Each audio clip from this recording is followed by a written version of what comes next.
Hello everyone, welcome back. അപ്പോൾ ഇന്നത്തെ class എന്ന് പറയുന്നത് വളരെ സിമ്പിളായിട്ടുള്ള ക്ലാസ്സാണ്. വേറൊന്നല്ല, നമ്മളിവിടെ ഒരുപാട് വർക്കുകൾ നോട്ട് ചെയ്ത് വെച്ചിട്ടുണ്ട്. അപ്പോൾ ഈ വർക്കുകളൊക്കെ നിങ്ങൾ സിമ്പിളായിട്ട് നമ്മളെ കമൻറ്റിൽ അറിയിക്കണം കേട്ടോ. അതായത് നമ്മൾ ഇതുവരെ പഠിച്ചിട്ടുള്ള എല്ലാ മെത്തേഡും യൂസ് ചെയ്തിട്ട് കൺജക്ഷന്, പ്രിപ്പോസിഷന്, അത് അങ്ങനെയൊക്കെയുള്ള ഒരുപാട് കാര്യങ്ങളാണ് നമ്മൾ പഠിച്ചത് തന്നെയാണ്. ഇത് ചെയ്യുന്നതോട് കൂടിയിട്ട് നിങ്ങൾക്ക് ഇംഗ്ലീഷ് സംസാരിക്കാനും ഇംഗ്ലീഷിൽ ഒരു സെൻറ്റൻസ് ക്രിയേറ്റ് ചെയ്യാനും എളുപ്പമായിരിക്കും. ഓക്കെ, അപ്പോൾ നമുക്ക് ഏതൊക്കെയാണ് വർക്കുകൾ എന്ന് നോക്കാം. എല്ലാവരും മസ്റ്റായിട്ടും കമൻറ്റിൽ അറിയിക്കണം കേട്ടോ. അതുപോലെ തന്നെ നിങ്ങൾ പഠിക്കുന്ന മക്കളിലേക്ക് പരമാവധി ഷെയർ ചെയ്യുക കേട്ടോ. വീഡിയോ ഇഷ്ടപ്പെട്ടാൽ ലൈക്ക് ചെയ്താൽ മതി, അതങ്ങനെ പോയിക്കോളും. ഓക്കെ, അപ്പം നമുക്ക് സെൻറ്റൻസുകൾ നോക്കാം. He is going dash the exam. ഇവിടെ ഞാൻ മലയാളം നോട്ട് ചെയ്ത് വെച്ചിട്ടില്ല. അവൻ എക്സാമിന് പോവുകയാണ് എന്നാണ്. അപ്പോൾ ഇവിടെ നമ്മൾ ഓൾറെഡി ഒരു ഷോർട്സ് ചെയ്തൊരു സെൻറ്റൻസ് ആണിത്. 2 ഉണ്ട്, 4 ഉണ്ട്, ഓൺ ഉണ്ട്. ഏതായിരിക്കും അവിടെ കറക്റ്റ് ആയിട്ടുള്ള പ്രിപ്പോസിഷൻ? ഓക്കെ, പ്രിപ്പോസിഷൻ ആണ് ഇവിടെ പോയിട്ടുള്ളത്. അതായത് നമുക്ക് അവൻ എക്സാമിന് പോവാണല്ലോ, അപ്പോൾ അവിടെ ഏതാണ് നമ്മളവിടെ സ്യൂട്ട് ആയിട്ടുള്ളത് എന്നുള്ളത്? 2 ആണോ, 4 ആണോ, അല്ലെങ്കിൽ ഓൺ ആണോ? കറക്റ്റ് ചെയ്യാം കേട്ടോ. എല്ലാവർക്കും കിട്ടിയിട്ടുണ്ടാകും എന്ന് കരുതുന്നു. Next, the pen is dash the bag. The pen is dash the bag. Pen ബാഗിൽ ആണ് എന്നുള്ളതാണ്. ഇന്നുണ്ട്, ഓൺ ഉണ്ട്, ഓഫ് ഉണ്ട്. ഏതാണ് നമ്മളെ കറക്റ്റ്? അവിടെയും പ്രിപ്പോസിഷൻ ആണ് അല്ലെ. ഇന്നും ഓണും ഓഫും ഉണ്ട്. ബാഗിൽ പേന ഉണ്ട് എന്നാണ്. He is sitting dash the chair. അവൻ കസേരയിൽ ഇരിക്കുകയാണ് അല്ലേ. അവൻ കസേരയിൽ ഇരിക്കുകയാണ്. അപ്പൊ ഇവിടെ ഓപ്ഷൻ എന്താണെന്ന് വെച്ച് കഴിഞ്ഞാൽ on, at, for. On, at, for ഏതായിരിക്കും? ഓക്കെ, ഇനി I am going dash hospital. ഞാൻ ഹോസ്പിറ്റലിലേക്ക് പോവുകയാണ്. ഞാൻ ഹോസ്പിറ്റലിലേക്ക് പോവുകയാണ്. ഇതും നമ്മൾ ഡിസ്കസ് ചെയ്തിട്ടുണ്ട്. ഓക്കെ, അപ്പൊ അവിടെ 2, അറ്റ്, ഓൺ. അപ്പൊ ഇത്രയും കാര്യങ്ങൾ എന്താണെന്ന് വെച്ച് കഴിഞ്ഞാൽ പ്രിപ്പോസിഷൻസ് ആണ്. നമ്മൾ പഠിച്ചിട്ടുള്ള പ്രിപ്പോസിഷൻസ് ആണ് ഇത്രയും കാര്യങ്ങൾ. ഇനി നമ്മൾ യൂസ് ചെയ്യുന്നത് കൺജക്ഷൻ എങ്ങനെ ഉപയോഗിക്കാം എന്നുള്ളതാണ് കേട്ടോ. അപ്പൊ ഇത് മുഴുവനും നിങ്ങൾ ഇതിന്റെ ആൻസർ മാത്രമായിട്ട് നിങ്ങൾ കമന്റിൽ അറിയിച്ചാൽ മതി. ഇനി ബുദ്ധിമുട്ടില്ലാത്തവർക്ക് ഒന്നായി സെന്റൻസ് മുഴുവനായിട്ട് എഴുതി അറിയിക്കാൻ താല്പര്യമുണ്ടെങ്കിൽ അങ്ങനെയും ചെയ്യാം. കമന്റ് ബോക്സിൽ എത്ര എഴുതിയാലും ഒരു കുഴപ്പമില്ല. ഓക്കെ, നിങ്ങളുടെ ഇഷ്ടം പോലെ ചെയ്യാം. മസ്റ്റായിട്ടും ആൻസർ കണ്ടിരിക്കണം കേട്ടോ.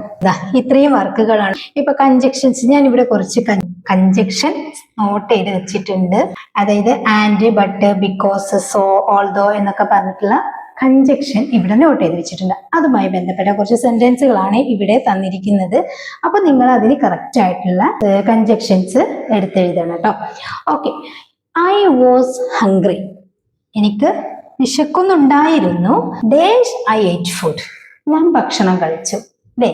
വിശക്കുന്നുണ്ടായിരുന്നു, ആ ഒരു കൺജക്ഷൻ നമുക്കവിടെ വേണം. അപ്പൊ ഇവിടെ എല്ലാത്തിനും ബന്ധപ്പെട്ട് കൺജക്ഷൻ നമ്മളിവിടെ നോട്ട് ചെയ്തിട്ടുണ്ട്. ആൻഡിന്റെ, ബട്ടിന്റെ, ബിക്കോസ്, സോ, ഓൾദോ ഒക്കെ ഉണ്ട്. അപ്പം I was hungry dash I ate food. Okay, next, he is poor. അവൻ ഒരു പാവപ്പെട്ട ആളാണ് അല്ലെ. പുവർ എന്ന് പറഞ്ഞു കഴിഞ്ഞാൽ പാവപ്പെട്ട ആളാണ്. Dash he's happy. അവന് ഹാപ്പിയാണ്. പാവപ്പെട്ട ആളാണെങ്കിലും അവൻ ഹാപ്പിയാണ് എന്നാണ്. മലയാളം ഞാൻ പറഞ്ഞു തന്നു. ഇതിന് സ്യൂട്ടായ കൺജക്ഷൻ ഇതിൽ തന്നിട്ടുണ്ട്. ഏതായിരിക്കും? He's poor dash he's happy. കിട്ടിയിട്ടുണ്ടോ? Next, it was raining. മഴയായിരുന്നു അല്ലേ. മഴയായിരുന്നു കഴിഞ്ഞ കാര്യം. ഇറ്റ് വാസ് റെയിനിങ്, മഴയായിരുന്നു. Dash we stayed at home. അപ്പോ it was raining dash we stayed at home. മഴയായിരുന്നു, അപ്പൊ വീട്ടിൽ തങ്ങി അല്ലെങ്കിൽ താമസിച്ചു എന്നാണ് അല്ലേ ഞങ്ങൾ. അപ്പൊ അതിന് സ്യൂട്ടായ ഒരു കൺജക്ഷൻ ഇവിടെ നിന്ന് എടുത്തെഴുതുക. അപ്പൊ എത്ര ക്വസ്റ്റ്യന്? 3 ക്വസ്റ്റ്യൻ ആണ് കൺജക്ഷൻ യൂസ് ചെയ്യാനുള്ളത്. കൺജക്ഷൻ ഇവിടെ തന്നിട്ടുണ്ട്. ഇതിന് സ്യൂട്ട് ആയതുകൊണ്ട് അല്ലാത്തതുകൊണ്ട്. അപ്പോൾ ഈ സെന്റൻസുകൾക്ക് സ്യൂട്ടായ കൺജക്ഷൻ നിങ്ങൾ കമന്റ് ആയിട്ട് അറിയിക്കട്ടെ. വളരെ സിമ്പിൾ ആണ്, ഒന്ന് ട്രൈ ചെയ്ത് നോക്കാം. ഓക്കെ, ഇനി നെക്സ്റ്റ് ക്വസ്റ്റ്യൻ എന്ന് പറഞ്ഞു കഴിഞ്ഞാൽ പൊസിഷൻ വേർഡുകളാണ് ഇനി തന്നിട്ടുള്ളത്. അതായത് ഓരോന്നിന്റെ സ്ഥലങ്ങൾ കാണിക്കുന്ന ഒരു മെത്തേഡ്. അതായത് ഇപ്പം the dog is dash the table എന്നാണ്. ഡോഗ് ടേബിളിന് എവിടെയാണെന്നുള്ളൊരു പൊസിഷനാണ്. അപ്പൊ ഇവിടെ ഓപ്ഷന് അണ്ടറും ഉണ്ട്, ഇന്നും ഉണ്ട്.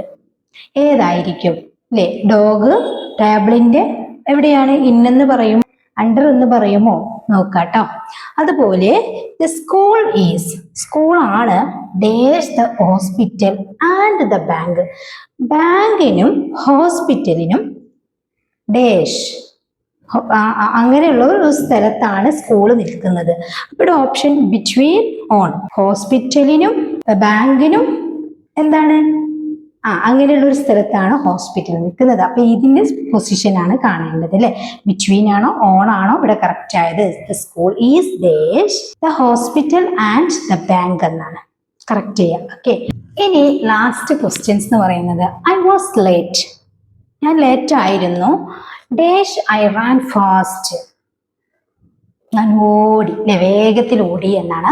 അപ്പൊ ഇവിടെ എന്താണ് നഷ്ടപ്പെട്ടിട്ടുള്ളത്? നമുക്ക് വേണ്ടത് കൺജക്ഷൻ തന്നെയാണ്, സോയോ ബട്ടോ വേണ്ടത് എന്നുള്ളതൊന്ന് നോക്കാട്ടോ.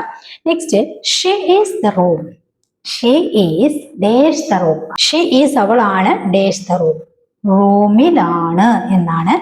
ഇന്നാണോ ഓണാണോ അല്ലെ? റൂമിന് അകത്ത് എന്നൊക്കെ പറയുമ്പോൾ നമ്മൾ പഠിച്ചിട്ടുണ്ട്, അത് പ്രിപ്പോസിഷൻ ആണ്. He is dash the bus, അവൻ ബസ്സിലാണ്, അവൻ ബസ്സിലാണ്. പക്ഷെ ഹി ഈസ് ദ ബസ് എന്ന് പറഞ്ഞു കഴിഞ്ഞാൽ അവൻ ബസ്സിലാണെന്ന് പറയാൻ പറ്റില്ലല്ലോ, അവിടെ പ്രിപ്പോസിഷൻ മസ്റ്റ് ആണ്. അപ്പൊ ഏതായിരിക്കും? ഇന്നെ ഓണ് അറ്റ്. ഹി ഈസ് ബസ്സിലാണെന്ന് പറയുമ്പോൾ വലിയ വാഹനമാണ്. അപ്പൊ ഏതാണ് വേണ്ടതെന്ന് നിങ്ങൾ കറക്റ്റ് ചെയ്യാട്ടോ. അപ്പോൾ ഇന്ന് നമ്മൾ പഠിച്ചത് എന്താന്ന് വെച്ച് കഴിഞ്ഞാല് ഒരുപാട് കൺജക്ഷനും പ്രിപ്പോസിഷൻസും അതുപോലെയുള്ള പൊസിഷൻ കാണിക്കുന്ന വേർഡ്സുകളൊക്കെ എങ്ങനെ യൂസ് ചെയ്യാം എന്നുള്ളതാണ് അല്ലെ. അപ്പോൾ നിങ്ങളിത് കണ്ടിട്ട് നിങ്ങളുടെ അറിയാവുന്ന ആൻസറൊക്കെ നിങ്ങൾ കമന്റിൽ അറിയിക്കുക. അറിയാത്തതായാലും കുഴപ്പമില്ല, തെറ്റിക്കോട്ടെ, നമുക്ക് കറക്റ്റ് ചെയ്യാം. ഒന്ന് ട്രൈ ചെയ്യുക. എന്നിട്ട് നെക്സ്റ്റ് ക്ലാസ്സിൽ ഇതുമായി ബന്ധപ്പെട്ട് സെന്റൻസുകൾ നോക്കാം കേട്ടോ. അപ്പൊ മസ്റ്റ് ആയിട്ടും ഇതെല്ലാവരും കറക്റ്റ് ചെയ്യണം. ഓക്കെ, റെഡി അല്ലേ? ഓക്കെ. പിന്നെ നിങ്ങൾക്ക് ആർക്കെങ്കിലും വെർബുകൾ മാത്രമായിട്ട് പഠിക്കണമെങ്കിൽ, അതായത് നമുക്കൊരു സെൻറ്റൻസ് ക്രിയേറ്റ് ചെയ്യണമെങ്കിൽ, നമുക്ക് ഇംഗ്ലീഷ് സംസാരിക്കണമെങ്കിൽ വെർബുകൾ മസ്റ്റാണ്. അപ്പോൾ അതിന് വേണ്ടിയിട്ട് നമ്മുടെ പുതിയ ചാനലിൽ വെർബുകൾ മാത്രമായിട്ട് പഠിപ്പിക്കുന്നുണ്ട്. വെർബിൻ്റെ എല്ലാ ഫോംസും അതുമായി ബന്ധപ്പെട്ട സെൻറ്റൻസുകളും വളരെ സിമ്പിളായ രീതിയിൽ പഠിപ്പിക്കുന്നുണ്ട് കേട്ടോ. അപ്പോൾ അത് വേണമെങ്കിൽ നിങ്ങൾ എന്ത് ചെയ്യുക, ഈസി ഇംഗ്ലീഷ് ഗ്രാമറി എന്ന നമ്മുടെ ചാനലുണ്ട്, അതിൽ നിങ്ങൾ പോയിട്ടൊന്ന് കണ്ടു നോക്കുക. വേണമെങ്കിൽ ഒരു വീഡിയോയുടെ ലിങ്ക് ഞാൻ ഈ കമൻറ്റിൽ പിൻ ചെയ്ത് വെക്കാം. വീഡിയോ ഇഷ്ടപ്പെട്ടാൽ ലൈക്ക് ചെയ്യുക, ഷെയർ ചെയ്യുക. ചാനൽ സബ്സ്ക്രൈബ് ചെയ്തിട്ടില്ലെങ്കിൽ ചാനലൊന്ന് സബ്സ്ക്രൈബ് ചെയ്ത് ബെല്ലൈക്കണും ഓൾ ഓപ്ഷനൊക്കെ ഒന്ന് ക്ലിക്ക് ചെയ്ത് വെക്കുക. ഇതുപോലെയുള്ള നല്ല നല്ല വീഡിയോസുകളായിട്ട് നെക്സ്റ്റ് ക്ലാസ്സിൽ കാണാം. എല്ലാവരും മസ്റ്റായിട്ടും ഈ വർക്ക് ചെയ്യണം കേട്ടോ. അപ്പോൾ ഈ ഇതുപോലെയുള്ള വർക്ക് ചെയ്യാൻ കാരണം ഒരുപാട് പേരുടെ റിക്വസ്റ്റ് കാരണമാണ് കേട്ടോ.